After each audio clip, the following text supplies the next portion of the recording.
Good morning, everyone, and thanks to Dr. Santosh for inviting me here. And it's my first time here. Thank you, sir. It's such a lovely place and facility. Thank you. Well, at the outset, I'd like to wish you all a happy Physio Day. Thank you. Thank you. Right, so, how many of you have finished your course? How many of you have graduated? How many of you are doing your postgraduate? So, everyone in your internship, how many of you are internship? 4 years? 23 for 4 years, and others are all third year, 12 of you, third year, third and fourth. So, let me keep it simple so you can understand better. So, do any of you have a back pain? He has a back pain. So, anybody has a hip pain? Anybody has seen anybody with a hip pain? Right. So, what language are comfortable? Tamil, English, Hindi, or a mix of all? English. So, hip is something which we don't see often or we don't document often because most of the time we ignore it. We don't know where the pain is coming from. So the today's session is all about making you understand what could be the source of hip pain, right? Where it could be coming from and how to manage it. So when you come to your internship, when you come out of your course, you'll be in a better position to handle hip pain, right? So we'll keep it as simple as that. We have the front of the hip, side of the hip, back of the hip, and the inside of the hip. Right? So 4 directions. So we have pain coming from all the tissues which is in the front of the hip. So what are the tissues in the front of the hip?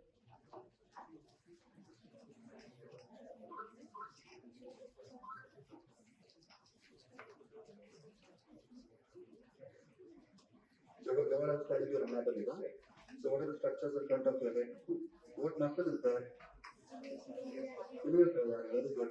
Then you have the rectus, the long head. What else you have? You have the inguinal ring, right? Anything else in the front of the hip you can think about? Okay, what is on the side of your hip? Iliotibial tract. Okay, good. You have the greater trochanter, right? That could be a source of pain. You have the glute muscles that are coming and inserting into the greater trochanter, right? Which could be a source of pain. Right? So, what is behind in your buttock? Glute muscles, very good. Then you have your ligaments, your sacroiliac ligaments, right? And what comes in your inside of your thigh? You see footballers, often what injury they get? Groin pulls, right? You have adductor muscles that can be a source of pain, right? So what could potentially cause pain for you? It could be a joint, it could be a capsule, it could be a ligament, right? It could be a muscle, right? It could be a fascia, right? So these are the structures that can cause pain. Either it has to be the bone and the joint, right? Or the soft tissues, right? As simple as that. So let me talk to you about a few other issues that I've come across. Right. So my first counter with hip pain was when I just finished my internship and I was doing some home visits. I had a patient who was complaining of pain in the thigh and in the knee. Right. So I was giving quadricep strengthening exercise and treating the thigh muscle and the knee muscle. Right. Later, a senior therapist found out it was a osteomyelitis of the hip.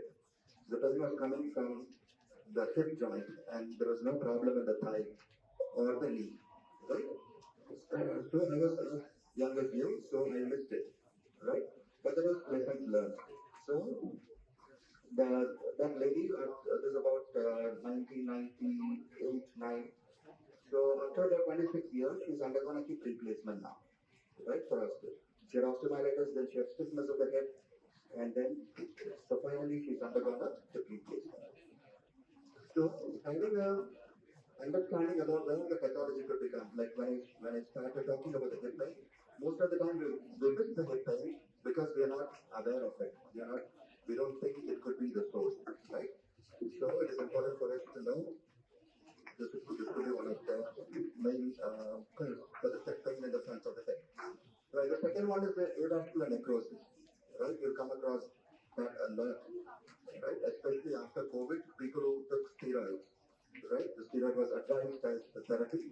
Those who underwent steroid, most of them are having AVN of the head, avascular necrosis of the head of the femur. Right. So this is something which you will come across. Right. Prior to COVID, it could be in children like slip capital epiphysis. Right. In adults, it can be avascular necrosis with the different stages, right? So, if the pathology is not too big, you can manage it conservatively. But if there is too much pain and restriction, and mobility is restricted, they're not able to move, it's better to do their surgery. Hip osteoarthrosis is also something which you will come across more when you come out to practice, right? Just like your knee, how it's a synovial joint, your hip is also a synovial joint. So which means you'll be subject to stress and strain on the cartilage, which will lead to degeneration on the in the joint, right? And there are two types of surgeries you'll come across. One is called as a DHS, which is dynamic hip screwing for extra articular hip fractures. Somebody falls down, breaks their hip, and if the fracture is outside the capsule, they'll be putting hip screws, plated screws to fix it, right? And how you mobilize it after that. That is one type of patients you will see, right? Another one is a THR, which is total hip replacement, right? I spoke about a young girl, right? So who recently got a hip replaced, right? So young people, they do uncemented total hip replacement, right? So the longevity of the prosthesis is better, right? Whereas in older people, they do a cemented replacement. They will put cement and put the ceramic head or a titanium head and they fix it. The other common one you will come across when you start practicing is the pain on the lateral side of the hip, which is called as a greater trochanteric pain, or a GTP as we call, greater trochanteric pain syndrome, right? So the greater trochanter area, a lot of stuff is happening. You have the bursa, you have the tendon, right? You have tendons from multiple muscles, right? You have your glute maximus, medius, minimus, right? And plus a lot of ligaments attaching. So it's called as a group of symptoms. We call it as a greater trochanteric pain syndrome. So recently we had two types of patients. One patient had done an MRI of the back and they found out some disc problem. And they came to me and they said, I have pain on the hamstring, right? So when you go to an orthopedic surgeon, just like how I said, how hip can be missed, right? So he also missed. When they complained of pain in the thigh, they immediately thought it could be coming from the back. So they took an MRI of the back. So when he came to me, when I did the clinical screening, it looked more from the hamstring than the back, right? Because it can be very misleading. You do an SLR, the patient will complain of pain, right? So you will not know whether it is coming from the hamstring or from the back, right? So differentially diagnosing is very, very important. Differentially is like, what is the source of the pain? Is it the right source, right? So you have to do specific tests for hamstring to make sure the pain is coming from the hamstring and not from the back. You have to do specific diagnostic test, right? So if you clinically do not predict what the problem could be, then the whole diagnosis goes for a 6. Your MRI goes for a 6, everything, right? The second scenario is we had recently a patient who done an MRI of the hamstring and came. The patient complained of pain in the hamstring, so the consultant thought it could be a hamstring pull, right? Because he's into sports. So they did the MRI of the hamstring was perfectly fine, right? So when he came to me, we examined, it was more a pain coming from the lower back, right? So the interplay can be like this. So we miss out on a lot of hip pain because we are ignorant about the problems that can happen in the hip, right? And we just spoke about that, right? The lumbar spine referral. Somebody has a disc issue, somebody who has a facet irritation, right? Or somebody has a sciatic nerve compression. they also will complain of pain in the back of the thigh, which can be misleading, right? Rheumatoid arthritis, right? It affects the hip, right? So there'll be exacerbation and remission. There'll be periods where there'll be a time where the inflammation will be very high in the hip, where they will not be able to sleep, they'll not be able to move their legs. It'll be extremely painful for them in the night, right? So ankylosing spondylosis of the hip, you'll also see that often, right? So when you get to practice, somebody who's having a limited mobility of the hip, right? All these things should come into your mind. It could be OA, RA, or AS. In AS, the stiffness will be more predominant. In RA, the pain and the swelling will be more predominant. Groin pulls, we just spoke about, especially with football players, you'll see a lot of them coming with groin pulls, right? You'll also see a lot of women coming with groin pain, right? So because of the posture, because of the way they sit, right? The groin, the tendons of the groin, your adductor longus, the brevis and the magnus, they can undergo tendinitis or tendinopathy or tendinosis, right?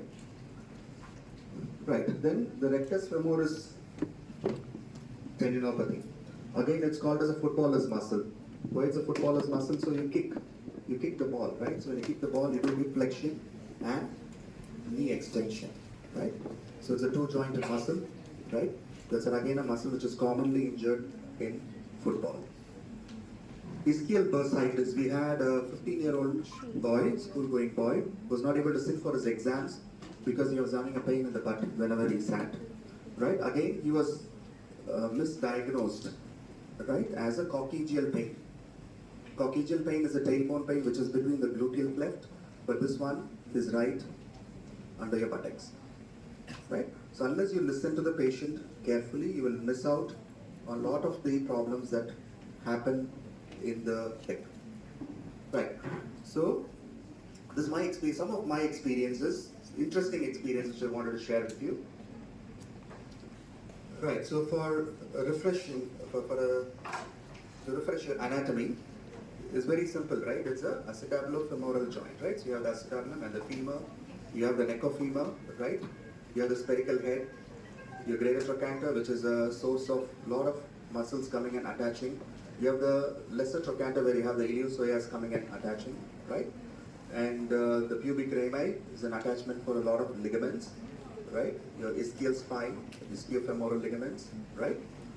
Your iliac fossa for the iliac muscle, right? And two landmarks you have to remember is your ASIS and the AIIS, anterior superior iliac spine and anterior inferior iliac spine. So what muscle originates from ASIS? Sartorius, wow, good. You should be a class topper, I think. Right, so which one starts from the AIIS?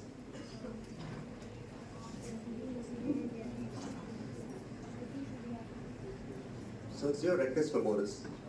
Rectus femoris. Right. Okay, so this is your posterior hip. So you have this big muscle, glute maximus, then you have the glute medius starting from the iliac crest, right? And then they continue as the iliotibial band going down the leg, right? These are your gracilis and the adductor muscles which are on the posterior medial aspect of your thigh. You peel off the glute maximus and this is what you get, deep muscles, right? So what is the understanding now? You have the rotator cuff muscles. How many rotator cuff muscles you have? 4. So what are they? Great. So what is the role of teres minor?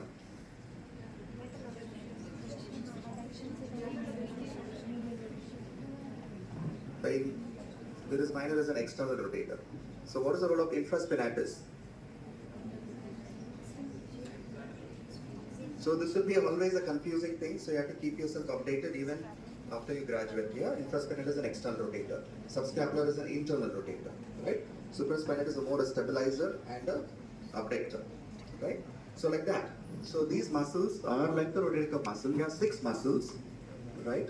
So you have the superior inferior gemelli, you have the obturator internus and the externus, right? And then you have the piriformis, and then the quadratus femoris. All of them work like a rotator cuff muscle to provide stability to the hip joint, right? Ball and socket joint. Shoulder is a ball and socket joint. Hip is also a ball and socket joint. Yeah. So you need strong stabilizers. So now the focus is on, just like how you strengthen the rotator cuff muscle in a shoulder pathology, you need to work on strengthening the deeper rotators of the hip in terms of any hip pathology. This is another view for you. You see the glute medius, you have the glute maximus, you peel them off, and then you have the glute minimus, you have the obturator internus coming in, right? This is another deeper view. The glute minimus, your piriformis, you have these small muscles, gemelli and the obturator internus, and then you have the quadratus femoris, which are the deep rotators of the hip, right? And here at the front of the hip, you should also get more familiar dealing with it, right? So you have these psoas major, which comes from T12 to L5, along with the intervertebral disc, and then you have the iliacus, right? And then you have the adductor muscles on the inside of the thigh.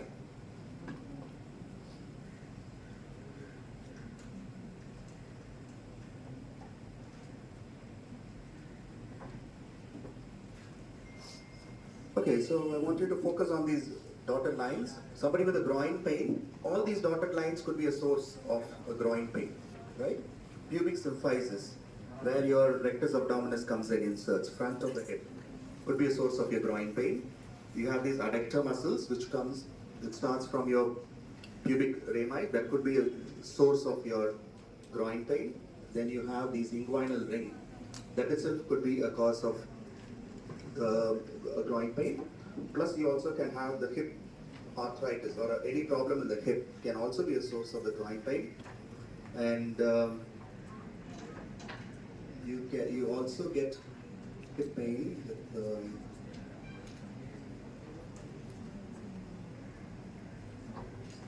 hip flexor. Yeah, the hip flexor tendinopathy, adductor tendinopathy, right? Rectus abdominis, which inserts into the pubic rami, right? And then the inguinal ring. All this can be a source of the hip pain or the groin pain.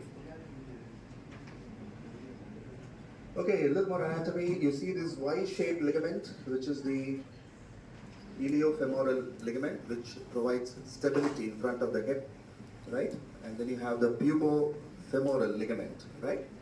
So which gives you stability whenever you abduct your leg, right? And then you have the ischiofemoral ligament, which is on the posterior side, right? So ligaments can also be a source of pain, like we spoke about earlier, right?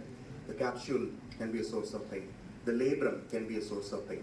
Right? Okay, just a quick look at the femoral anteversion. If your leg is looking straight, your hip is rotated anteriorly, like this, right? Right? Your acetabulum is like this. Your head of the femur is also like this. Right? So that is a normal anteversion, which is about 15 to 20 degrees. Some people have more than 10 to 15 degrees. You'll see them walking with a little bit of an inward toe movement because of the compensation, right? Because the head of the femur is facing anterior. Anti means anterior, right? It is facing anterior, right? So what do we infer from that? What do we understand from that is when there is a change in the morphology of the hip, it can lead to labral injuries. In the shoulder also we have labral tears, right? So when somebody dislocates their shoulder, we call it as a Bankhart's injury, where a piece of the labrum, anterior inferior labrum, comes out, right? The same thing here. You have a labrum here. You can injure the labrum if the bony anatomy is wrong, right? Okay, so now they are also focusing on the acetabulum. The acetabulum also has an angle anteriorly. I said it's also facing, not true lateral, just like how you have this caption in the shoulder, right? So it's also facing a little anteriorly, right? So if there is a change in the anteversion, that can also lead to labral injuries, right? Or if the socket is too deep, then it can also lead to impingement of the hip, right? So that's why this slide is important, so you'll understand the pathology later. Surface anatomy is important because our job is mostly to palpate, because we don't image, right? When a patient comes, you should know what is located, right? So we have the dimple of the venous, all of us have a dimple of the little dimple in the back on both sides. That is where your posterior superior iliac spine is, right? You all know the iliac crest, right? And the greater trochanter is the prominent one. You have a little bit of a cavity or like a little depth on your side, concavity on your side. That's where you have the GT. And you should know the inferior gluteal fold, because when you talk about low back pain, so they talk about non-specific low back pain. It starts from the thoracolumbar, L1, till the gluteal fold, the pain in this area. Right? It goes into the low back pain. Right? You should know the coccyx. Earlier we spoke about how you need to differentiate the ischial tuberosity from a coccyx. Right? They are very close. But you should know where the pain is coming from. Is it coming from your ischial tuberosity, which could be because of ischial bursitis, or it could be from proximal hamstring tendinopathy, right? A familiar face, he was there a couple of days ago for another conference. Right, so we saw how to palpate on the posterior side. On the sideline position, again you need to know the anatomical structures, where they are, right? The ischial tuberosity, your greater trochanter, coccyx, PSIS, your iliac crest, right? And anteriorly, right? ASIS, right? There's a big landmark because we use it to measure the limb length, right? And then you have the inguinal ligament. You have to palpate the inguinal ligament if somebody is having a hernia, right? Or you're suspecting a hernia, right? It's common in young people as well. Those who play sports, they call it as a sports hernia, right? So you should know where the inguinal ligament goes, and you should be able to palpate that. The pubic crest, because this is where your rectus abdominis comes and attaches. So people will have, the patients who complain of the groin pain may have tenderness on the pubic crest or the pubic symphysis. Okay, so what causes mostly pain in the buttock? Somebody is coming and saying, I'm having a buttock pain, right? So we are not going to go into the less common, not to be missed, we'll see, but we'll look at the common ones. So the common one is your myofascial pain, right? Your glute muscle. We all spoke about it earlier, right? What is on the posterior side? We spoke about the myofascial pain. And then we spoke about the referral pains, right? So it can be a referral from the disc, or it can be a referral from your facets, right? It can be a referral from your muscles, right? But the source is somewhere else, right? And we spoke about a lot about the proximal hamstring tendinopathy, right? And the sacroiliac joint dysfunction can also refer the pain to the buttocks, right? So you should not miss bone or joint infection. I told you the beginning of my lecture how I missed one, right? Malignancies are very common. Pelvic tumors, very common. So they can also cause pain. So stress fracture of the sacrum in sporting population, right? Reactive arthritis, psoriatic arthritis, ankylosing spondylosis, spondyloarthropathy, all these things you should not miss out when you talk about buttock pain. So, hip pain, right? So, I classified it anterior and the lateral. Lateral, we already spoke about the GTPS, right? The greater trochanteric pain syndrome. Pain coming from the greater trochanter. People say if I sleep on the painful side, I'm getting pain. If I stand for too long, my leg is becoming numb, right? If you ruled out, there is no problem in the back, they're able to do forward flexion, extension comfortably, then it's most probably a GPPS, right? And I also spoke to you about labral tear, right? Labral tear, just like how it happens in the shoulder, it also happens in the hip, right? More so when the morphology is different, when the anatomy is different. We spoke about the anteversion of the hip, anteversion or retroversion of the acetabulum. They can lead to a labral tear. FAI is femoroacetabular impingement. Like how you have a shoulder impingement, the rotator cuff impingement you have, right? So here also you have an impingement. So when you talk about the shoulder impingement, you also have a posterior impingement of the shoulder, which is a bone-on-bone, where the greater tubercle of the humerus goes and pinches on the posterior aspect of the rim of the scapula. Glenoid, on the glenoid. Yeah. Same way here, the impingement is a bony impingement between the femur and the acetabulum. Right? We'll see some pictures as we go along. Okay, so what you should not miss, again, avascular necrosis, anterior hip pain, tumor, in children, slip capital epiphysis, Perthes disease, so you should not miss out on this, right? And lateral hip pain, fracture, neck of femur, tumors that can cause pain on the side of your head. Right, this I already spoke about. So I missed out on the ligamentum teres tear. Like ligamentum teres has now been found to have a big proprioceptive role, just like the ACL in the knee. Right, so it holds your hip together, and it can be easily strained when there is a hyperflexion or a hyperextension injury of, movement of the hip. Right. Again, tumor and nerve root compression you have to rule out. So we spoke a lot about the groin, right? So these are the muscles that can cause the pain. Adductors, iliopsoas, inguinal ring, I spoke about earlier, the pubic area, and the hip itself, right? An OA of the hip, avian of the hip itself can cause pain on the groin, right?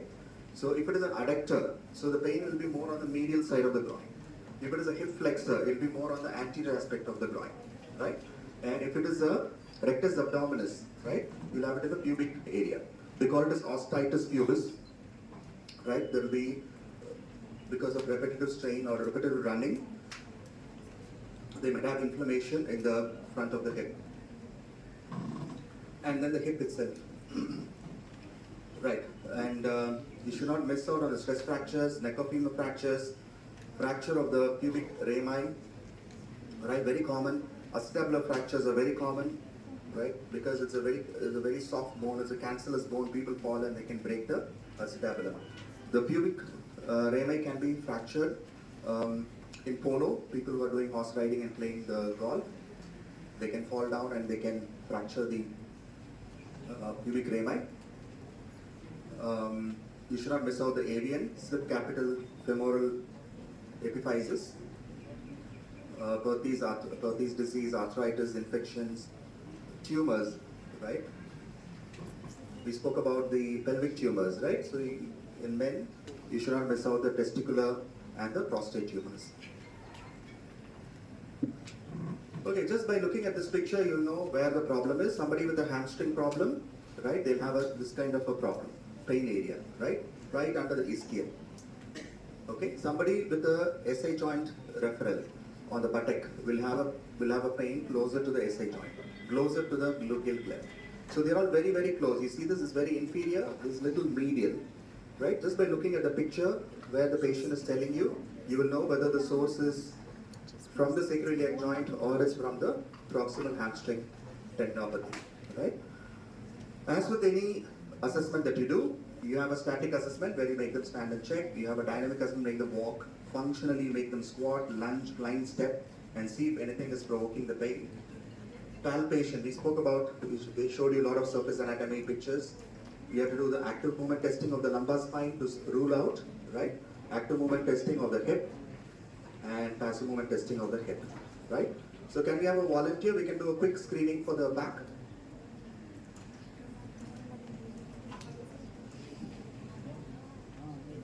Yeah, it's already set and ready, I think.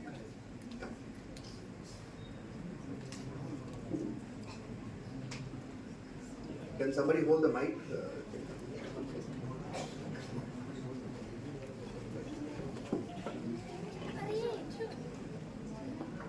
Right, to rule out the back issue, you have to do a simple flexion extension movement, right? Active movement testing, right? You don't need high contact test. Can you bend forward and touch your toes?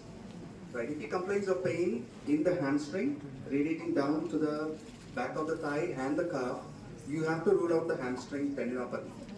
Right? Come up slowly. Right. Now can you put your shoulder blades and bend backwards. Bend backwards, bend back, bend back. So look up, look up, look up, look up. Look up. No, you look up. So if it is positive in the buttock, right, it's mostly coming from the facet joints, right? So there's nothing wrong with the hip, right? So if forward flexion is positive, you need to rule out the hamstring. The hamstring is fine. How do you know? By doing the next two type of tests, which is the passive movement test and the resisted movement test, right? Right. So can you lie down, sir, on that?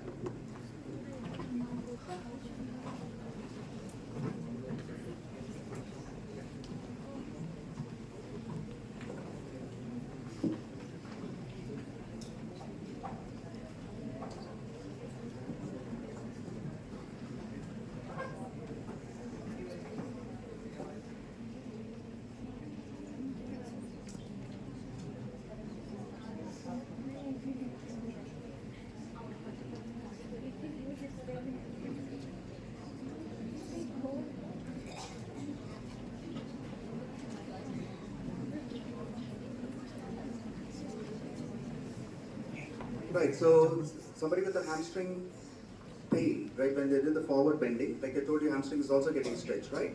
So you need to do a lying hamstring stretch. Here the spine is not moving, only the hamstring is moving. But if the pain is only in the hamstring and is not radiating to the hamstring, you can be sure that it is not coming from the back, right? To further confirm your diagnosis, put them on the belly down position. Put them on the belly down position and you have to palpate the origin of the hamstring, right? So you have to palpate and see if there is any pain when you palpate, yeah? And then you have to do the rest and movement test, asking to bend his knee and push against your hand. Push, push, push, push, push, push, right? So if he complains of pain, because you're activating the fibers of the hamstring, then it's mostly hamstring tendinopathy, right? Lift the leg up, straight up, straight up, straight up, straight up, yeah, hold it. Okay, this is another test, doing a prone SLR resisted to check if pain is coming from the hamstring, yeah? Right, you can sit, you can sit.